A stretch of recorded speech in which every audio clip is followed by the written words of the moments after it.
ఒక్క విషయం గుర్తుపెట్టుకోండి. డైట్ అనే పేరుతో మిమ్మల్ని మీరు ఇబ్బంది పెట్టుకోవద్దు. మీ బాడీని బాధ పెట్టొద్దు.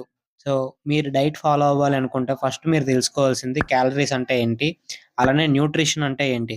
ఈ 2 విషయాల గురించి మీకు క్లారిటీ వస్తే మీరేం తిన్నా మీకేం గాదు. ఈ మాత్రం హింట్ ఇస్తే చాలు చెలరేగిపోతారంతే. ఓకే.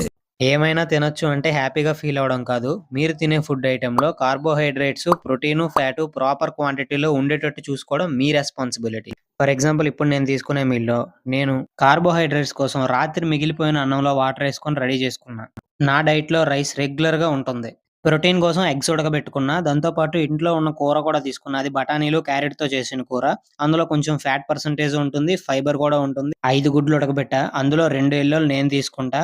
2 మా పెద్ద కుక్కకి, ఇంకొకటేమో మా చిన్న కుక్కకి ఇచ్చేస్తాననమాట.